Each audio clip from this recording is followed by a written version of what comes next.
Orochimaru versus the Four Tails variation of Naruto is a moment that's monumental for the series, where you finally see the monstrous Orochimaru meet his match in Naruto, who finally enters his version 2 state for the first time. And although Orochimaru did well, considering his state, what would happen if each of the other Akatsuki members were to battle this same Naruto in Orochimaru's place without the aid of Kabuto, seeing as he never directly helped engage Naruto, and the win con for the members would just be to bring Naruto in. Also, I'm a little bit sick for this video, so if I sound weird, that's why.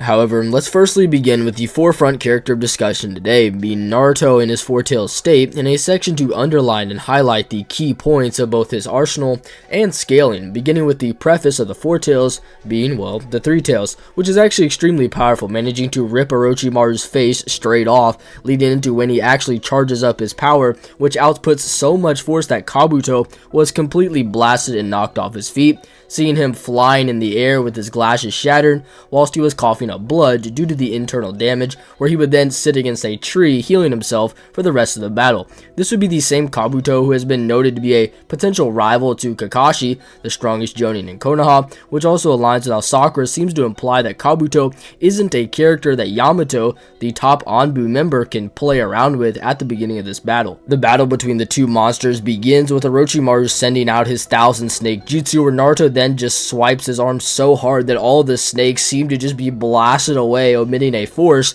that even Yamato admits he's never seen before. Naruto then engages the more offensive position while staying stagnant, which is a common misconception for this Naruto, and Naruto having an Achilles heel per se of having to be completely immobile, which probably just isn't true, seeing as the only time he's implied to be such is when he's charging up a Bijou Bomb, a chakra explicitly noted on the pages prior to be by both Yamato and Orochimaru to be extremely dense due to the chakra proportions. Now, while I don't think Naruto is immobile without this, he does stylistically prefer to stay stagnant whilst manipulating his deadly chakra hands, which can extend out of nowhere and then chase the target, allowing for him to remain almost as an offensive turret for him to constantly pressure opponents like Orochimaru through these hands. And while Orochimaru is quick enough to jump around the hand, he does seem to just attempt to hold off the hand through snake summons, while he then just projects himself out through one of his most chakra fatiguing jutsu in the Oro Rebirth, something quite disadvantageous for him to do if he wasn't going to get quickly overwhelmed. Even when this strategy works successfully, Naruto straight up tanks the punch to the face and then just uses his arm to swipe through all of Orochimaru's organs, demonstrating two things for us. The first of the which being that once again, Naruto remaining stagnant makes complete sense, considering he can reform his entire upper body out of the chakra on his upper left arm. Secondly, this also goes to show that even despite Orochimaru's vast power, with him still being hindered over the bodily rejection, he would have died throughout this fight, such as this very instance, if he didn't have the Oro Rebirth and things like that allow him to just face stronger opponents, showing how a full power Orochimaru is likely just a better match for Naruto in this state. This would be further corroborated through how Jiraiya, a fellow Sannin who's believed by shinobi like Ebisu to be capable of stopping Orochimaru through his power that is on par with Orochimaru's in the second data book, was still completely pushed to near death by this Naruto, making it one of the two closest times Jiraiya ever brushed shoulders with death, which is, quite consistent through demonstrating how not only these scars across his chest, but also even just analyzing how when both Naruto and Jiraiya remember the encounter, Jiraiya does have a slash across his chest, although the background debris is different, implying that Naruto was able to push Jiraiya into a near-death corner twice. And this same Jiraiya being on par with a healthier Orochimaru would also translate to him being able to be relative to like an old man Hiruzen, who was still standing above the 5 Kage in the rest of the world, as stated 3 separate times in the first fan book, and by Kabuto, who implies that he holds the reputation of being the strongest Kage, a reputation that he's implied to live up to by the bystanding Anbu, who implied this as well. Although, it doesn't really end there, seeing as we are made aware of not only his and Orochimaru's relativity in power, but also how Orochimaru is always noted to be the more talented, or having a wonderfully vast array of jutsu, ranging from all the jutsu in Konoha according to the 1 Decade 100 Ninja Guide,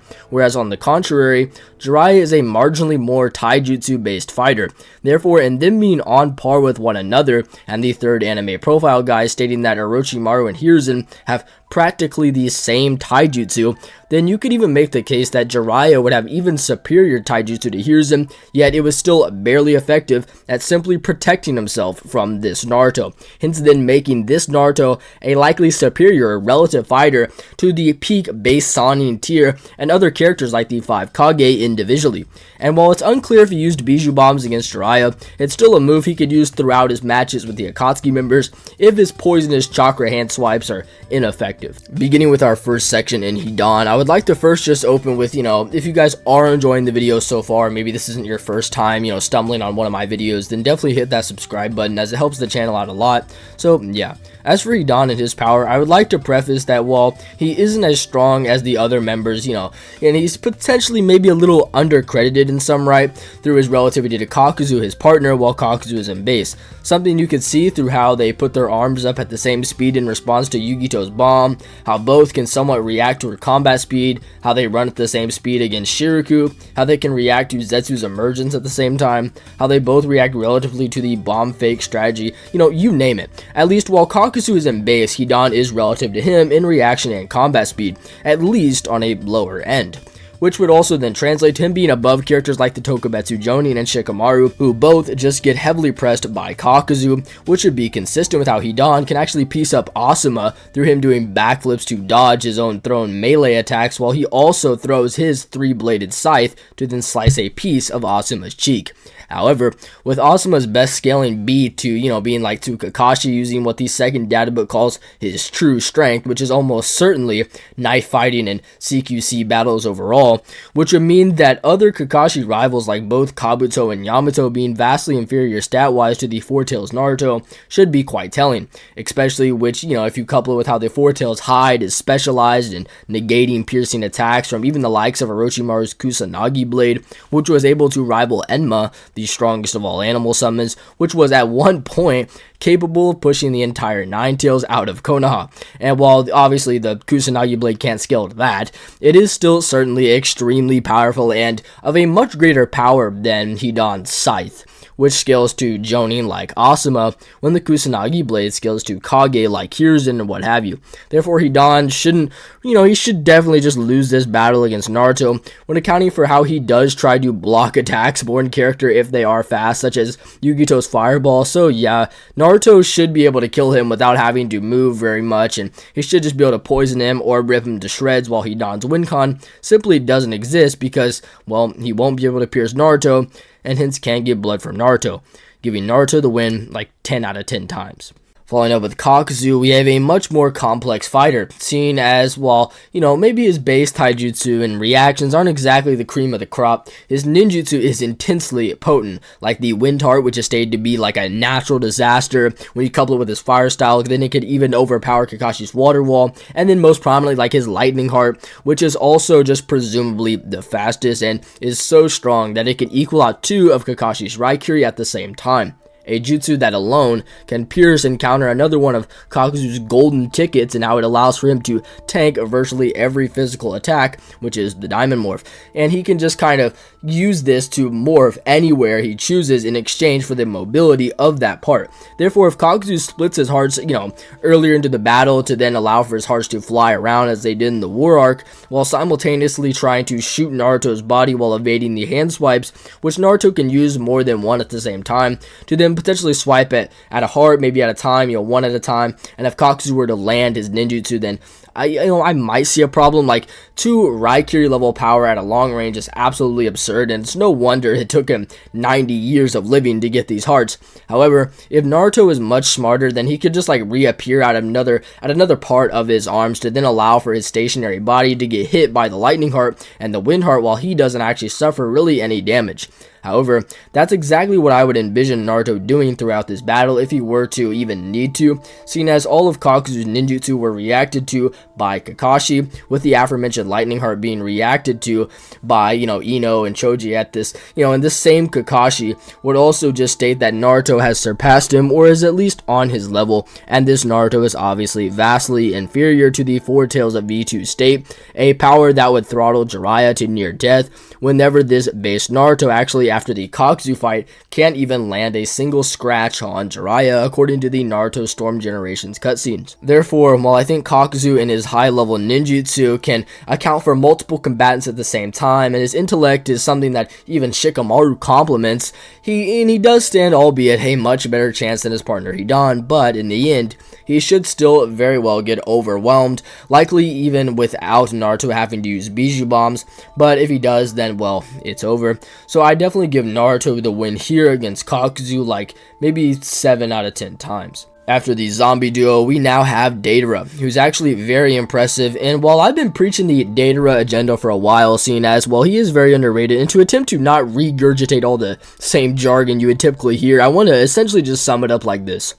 Deidara isn't below a base-heavy Sasuke through the initial opening of the fight, seeing as Deidara is stagnant, and Sasuke uses body flicker to then burst over to Deidara, and while the usual argument of, well, Sasuke was able to cover a much greater distance prior to Deidara showing signs of reaction, and therefore if you were to close the distance, Deidara would have been blitzed. It can work, but it also just admits one crucial point that you would also have to concede, being that with that logic, when Sasuke stops using body flicker and uses his combat speed to draw his sword and swing through Tobi, Deidara then blitzes him there, seeing as he jumps back to the tree behind him, allowing for him to cover a much greater distance than Sasuke did in his combat speed. So this simply just doesn't work, and to then try and use the next instance of Sasuke getting behind Deidara, this isn't really a perception blitz or anything like that. Deidara is just clearly looking at Tobi, as most of his bombs, his C1 bombs, landed next to Tobi, and he's just kind of yapping about it. When Sasuke does attempt to slice Deidara, Deidara can fire out a C1 bomb and escape in the blast, while both fighters tank it. However, even though he got grazed by the sword, the cut goes down too far down his left shoulder for their position to have not changed, meaning that there had to be more reaction, combat speed relativity, or just related actions during the time frame we didn't get to see. Deidara in his style of fighting also just decides to hold back less and size up Sasuke with his C2 tracking bombs, which Sasuke was able to react to, although the bomb's explosive velocities were too fast for Sasuke. Something very noteworthy considering how Deidara's flight speed is shown in the war to not only be on par with Oniki, but it's also just way above Akatsuki, who can react to those explosive velocities, meaning that Deidara in fighting Naruto here will almost certainly try to maintain a flight whilst dropping bombs onto Naruto through some potential C2 bombs and things like that, which are able to completely flip the 8 Turtle Island, which obviously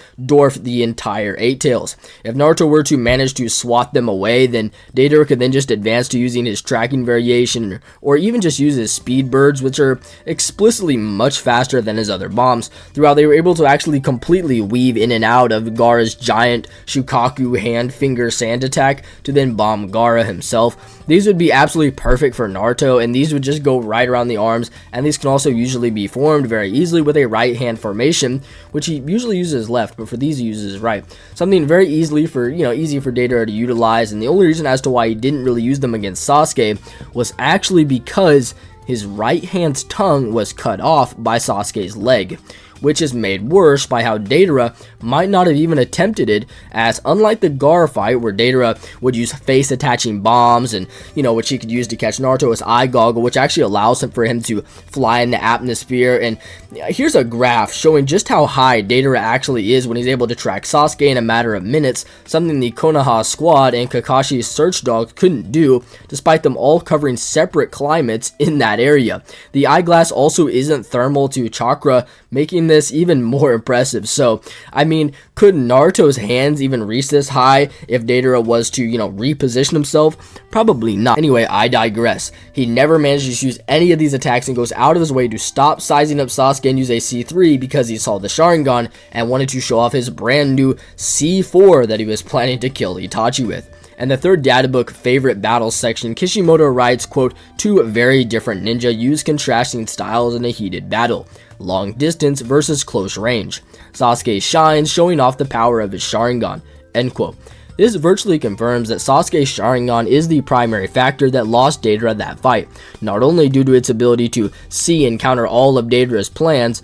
but also how it makes Deidara act out of character. The same section of the third databook notes explicitly that Gaara entered into the Deidara fight at the advantage, yet still, Deidara was able to overcome that. Therefore, in this battle against Naruto, I actually think Deidara has a really good chance, and while you may be very quick to note that Naruto's way faster than Deidara, and this could be true, although it's likely not the difference you think and doesn't really matter for Deidara's case. What do I mean? Well, essentially, while we did already establish that Deidara isn't below a base-heavy Sasuke, we could also still establish how he actually should be at least relative to the CM2 Sasuke, at least in how he fights, such as how he's able to perceive Sasuke pulling the strings and then react accordingly, or how he gets pinned to the falling dragon and yet he can still manage to kick out one of the shuriken, remove the other, toss off the cloak, and summon a bird, while Sasuke merely grabs a tree using snakes. I mean, like, bro, if this isn't a top tier clutch moment of all time,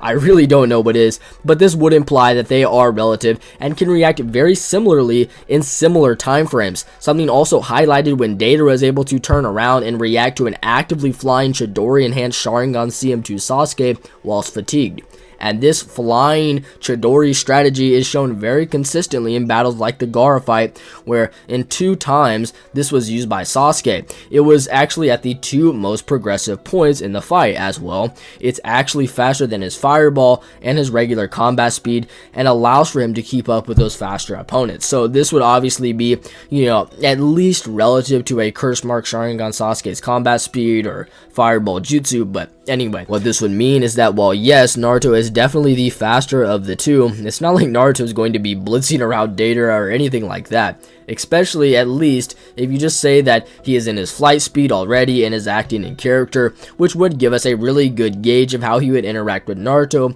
outside of saying what I said earlier with him maybe being able to use the face attaching bombs or the speed birds, and that's with him likely using a massive C2 or even a C3, the pinnacle of all explosions according to the third databook. And while the C2 is not only the way he beat Asobu the Three Tails, but it's also likely what he was going to use to capture Naruto, maybe the C3, if you think, if you subscribe to what I'm about to say. And what I'm referring to is Deidara, for what seems to be no reason, completely aggravates Naruto by terrorizing him, causing him to rage into this power amp of the Nine Tails. And while you may think Deidara is hot-headed and he's just a moron, well, yeah, he kind of is, but only really against Sasuke. I mean, I can't defend bro, he was kind of dumb there. But generally, Deidara is an extremely tactical and analytical fighter. So the reason as to why he was terrorizing Naruto was for one reason: to power him up to the point where he would not be completely evaporated by either a large-scale C2 or a C3, and that if he were to enter an enraged state, he could potentially kill Kakashi or just cause more trouble for Kakashi, something along those lines. So this Four Tails Naruto is probably almost the ideal fight for Deidara, and I think with all of his variations of bombs and hard counters and his flight ability, I think Naruto probably loses more times than not. And and he also still breathes whilst in this state, which would mean that like Deidara's C4, which is implied to be a rival to Onaki's particle style, would be another extremely valid way for Deidara to win this, especially if you say that Deidara encapsulates Naruto in it. So yeah, Naruto's only real win con here should be a really lucky shot with a Bijou Bomb, but with Deidara's flight speeds and relativity to CM2 Sasuke, let me ask you this. Giving Deidara a massive distance advantage, and him already being CM2 Sasuke in speed, could he react faster than the suppressed, weaker Orochimaru?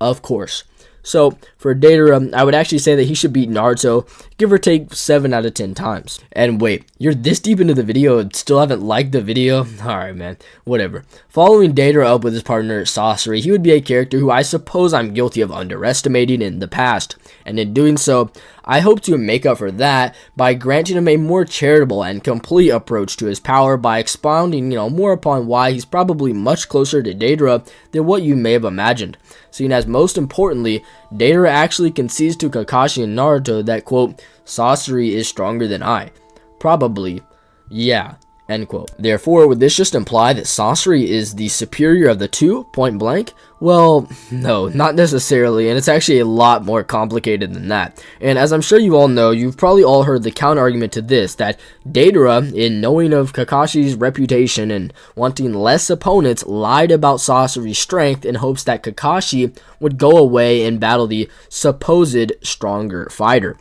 Now, in Sasori's benefit, however, I've addressed this before by saying something along the lines of, such thought can't track on the basis of it presupposing Deidara and a sense of care for his own self-well-being, which would be contradicted by the aforementioned antagonizing he did to rile Naruto up. So he's obviously not caring about his, self-well-being there, and while this does track, we have already given an external explanation as to why Deidara probably did that anyway, and why it doesn't have to be, doesn't have to be this, and more than likely isn't out of his own self-interest, at least in terms of him wanting to protect himself, and hence therefore Deidara is still lying about Sasori's power. However, this reason here also doesn't give a necessary cause as to why it's a complete lie. And what I mean is, I would actually vouch to say that while yes, Deidara does have maybe a slightly better speed showings and things like that, Sasori simply never got the proper chance to display his own,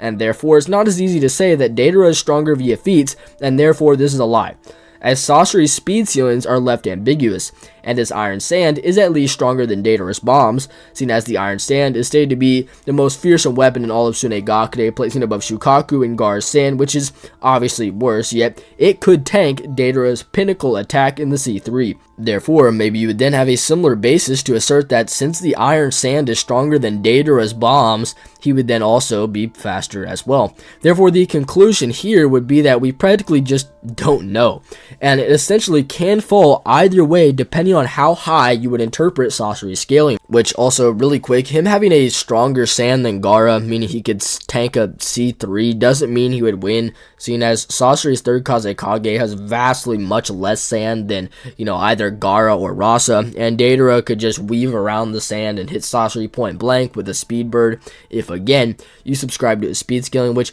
albeit, is more concrete than Sasori's, meaning that I would personally lean towards Deidara, but I wouldn't look at you weird if you were to subscribe to Sasori being the superior, as he never really does get the chance to display his true power against Sakura and Chiyo. For the majority of the fight, Sakura is not only amped through her thinking about Sasuke as implied by the data book, and was stated to have been training explicitly by Tsunade in agility training to weave attacks, and in Tsunade highlighting this to be the key aspect of being a medical ninja, this would also imply that this Tsunade and hence Sakura are among the best in the entire village, with Tsunade's reputation as a medical ninja. On top of that, Sakura was also just being used as a puppet for Granny Chiyo, making it so that this wasn't actually Sakura's raw reaction speed combating Sasori, but rather Chiyo's reaction speed from a substantially large distance. Now, towards the very end of the fight, Sasori wanted to die in the name of eternal art and hesitated, allowing for him to be defeated, not going all out. Therefore, I could definitely see the arguments for as to why one may say that Sasori was holding back the whole fight or something like that, but this probably just isn't true, as it's implied to be more so the case in those final sequences of the fight, not really the entire sequence or whatever. Although, in a few instances, we can still notice that Sasori was able to completely blitz Sakura with it, even being arguable that he was nearly perception blitzing her. This is especially highlighted when the third Kazekage puppet enters the fray and he pulls the blades out of his body. Sakura was only ever able to actually react in part to Chiyo yanking her back, saving her life. Therefore, after exiting the Hiriko shell, he was virtually testing their abilities and combat patterns, and while he obviously is never actually perception blitzing Sakura like how heavy Sasuke did, it's still really impressive. And this here with Sasuke isn't actually as bad of a look as it may seem, because while yes, she was perceiving his movements, it very well could have been, or she wasn't perceiving his movements, I guess, there very well could have been another layer of preoccupation in her thoughts. making it so that she didn't actually notice him moving. But again, this is just another thought if you do want to take Sasori to a higher end, placing him potentially above Deidara speed-wise from the statement earlier, or placing him just under Deidara, which is probably where I would subscribe to him being, especially considering how Sasori's third Kazekage should likely be above Gaara, or at least relative to him, with Sasori's additional weapons and control over the Iron Sand, meaning that like he could at least combat Deidara, something implied by how Deidara does respect Sasori quite a bit, with him even calling him master and things along those lines, despite having totally antithetical views of what art actually is. The games and things like this also hold them to be very relative to one another, with him being able to combo attack, something they could also do in the anime against the Edo Tensei third Kazekage. So yeah, for Sasori, I would personally subscribe to his ceilings being something like this. For general speed and strength, he's relative to Deidara's bodily output, and his Iron Sand is stronger than any of Deidara's bombs, and he has a good stylistic matchup against those things like C4, but he would lose to Deidara due to how Deidara's bombs should counter the sand, as shown against Gaara. Anyway, sorry if that felt tangential, although I hope you can see why this is absolutely pivotal for this match. Sakura got slapped away and nearly killed by Naruto's tail, so if Sasori was relative to that, then he's cooked. And if he isn't, then, and we don't have the Deidara comparison, and his other, then, you know, his other lines of skilling lead basically nowhere, meaning that we just wouldn't know how strong bro actually is. But here we do. And firstly, I want to open really quickly by saying that Kabuto's Viz translation statement is just wrong. And the kanji for Orochimaru being a bigger player than Sasori just simply isn't there. And it's basically just saying that Sasori's not there, probably because he's dead. This fight should open with Sasori exiting the Hiriko shell and bringing out the third Kazekage, as he should understand how the V2 Jinchuriki hides work, and his 100 puppets blades also probably don't have enough piercing power to get the poison in. However, the Iron Sand probably should, as it would scale above a full-form Shukaku, and presumably his Biji bombs as well, as that's his ultimate weapon, and therefore the coated Iron Sand actually would probably pierce the hide, at least being able to graze Naruto, meaning that Sasori would then get the win, as his poison is kind of ever evolving and upgrading as highlighted in the novels, so that it kind of maintains its status as the most effective poison, something consistent with how it was so powerful that even Chiyo, who would, you know, conduct antidotes to Hanzo's poison, was having a harder time doing this to Sasori. So could Sasori defend himself enough to then close the distance and pierce him with it? And I would certainly have to say yes. And while yes, Sakura can crack Sasori's puppet body using a level of force likely below the base Sannin tier, the Iron Sand's defense is still virtually impregnable and would be defending Sasori throughout the duration of that battle. And on top of that, its offense is also just ridiculous through things like the Iron Sand, which would just guarantee at least one grain to then graze the hide, or even something more crazy like the Needle Shower, which Naruto just wouldn't really have an answer to. Couple this with his actual puppet body having the metal cord that, you know, might be able to pierce him and whatnot, or even just like the flamethrower he could use to distract him. I just have to grant Sasori the win here as well against Naruto, like 7 out of 10 times. Next up, we have Konan, and to keep this one short, I've decided to place her here, seeing as we know that the games have her beating up Sasori and taking him into the Akatsuki, but I'm going to be frank.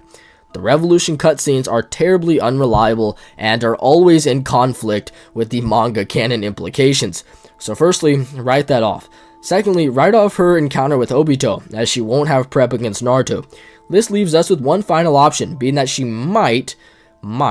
be a base Sannin level threat through how she can react to Jiraiya's flame bombs, but Jiraiya also does just like hit and incapacitate her with his toad oil, so you could do what you will for her scaling, but the reason as to why I'm not going to discuss her for very long is simply because, well, she has absolutely nothing to deal with Naruto AP wise. So for Konan, she would get dealt with pretty easily and would lose like 9 out of 10 times. Moving on to the Akatsuki's monster, the tailless-tailed beast, who's also just as impressive as the others, but has probably an even better chance, being Kisame, who is shown demonstrably relative to a 7th gate guy, which is really impressive, as we have no way to prove if Kisame is close to or under his full power. The only implication would be that he initially exits Samehada when he comes out. He's just like extremely frail, and then begins to absorb Samehada's chakra, as they're virtually the same flavor, and then he gets stopped short by Aoba firing kunai prongs into his arm in an attempt to temporarily stun him, which actually just helps Kisame, as he just absorbs some of that chakra as well, but that's about it. So we don't know if he absorbed his full Bijou reserves of chakra right there, so it's basically just up to interpretation whether he's at full power or if he's buffed or whatever. Maybe you could then argue that, like, well, he does have Samehada, which makes his overall combative ability worse, but we do know that he at least did take enough chakra for B to drop dead on the floor, showing a testament to Kisame's reserves as well. Yet regardless, he was still able to casually tank and react to a base guy kick, to which he then just uses his miniature single arm shark bomb to then overpower him, where he would then dive into that, that shark bomb to swim away. If we, and here, if Kisame were to flood the battlefield, which I do think is very likely, then him maneuvering in this way is also pretty likely, as he could then just be like swimming around Naruto with the terrain advantage, making Naruto's chakra arms even less effective. Although Kisame's best scaling comes from his battle with 7th Gate Guy, whose aura alone is so strong it pushes aside the water, making Guy able to move freely in a less dense median through the air, whereas Kisame still reacts, equally to Guy through the water, and only really loses this clash due to the Hirudora's lack of chakra for the shark bomb to actually absorb. So many attacks, including not only like the chakra of like the arms being dished out by the, or like the Bijou bombs and whatnot, Kisame should just be able to absorb them with him having Samehada. He would then just be able to use his terrain advantage and use Samehada to just absorb Naruto's cloak off, just like straight off of the chakra hands. But I would at least concede to Naruto's benefit that Sakura does call Naruto's QB chakra repulsive, so maybe you can infer that Samehada wouldn't want to absorb the chakra, but nevertheless, Kisame is still implied to have the fused form that he got, or that he used, I guess, against the Perfect Jinchuriki 8 Tails Killer B, which he just popped into instantly, and with this form actually being implied to have no weaknesses, according to the chapter synopsis statement, something rather crazy when accounting for,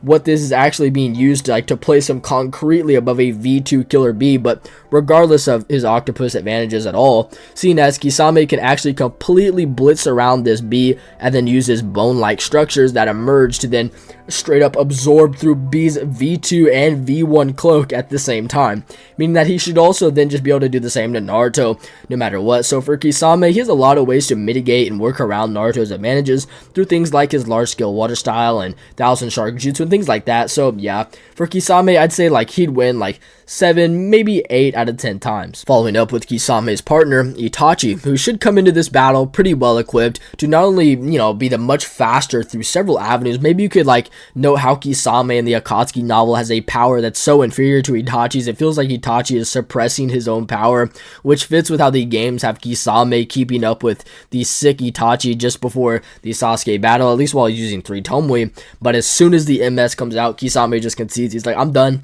The manga, albeit holding a more neutral stance on this, does display Kisame backing off of Itachi as soon as the MS comes out during their introductions. So maybe you would also just decide to take Itachi's Edo scaling, seeing as Edo Itachi, then he kind of just has to be a version of a live Itachi, which I've discussed before, which fits with like his feats of being relative to an early EMS Sasuke, who would be stated to be equals to Itachi, something consistent by how like Itachi is always implied to be superior to Kage Summit Sasuke from whether it be C, Danzo, you name it. But the point would be that even if we take a the sick Itachi, that's still a really good look for Itachi, as he was able to slice up and blitz around and seal Orochimaru in his Hydra form, which is something kind of a parallel to Jiraiya and how they both have their higher forms beyond the Sannin. And Itachi did this after 2 ridiculous Amaterasu shots, tanking Kirin, using the Tsukiyomi, which is kind of just why his eyes are completely whited out, meaning that his cataracts could no longer accumulate protein along the islands,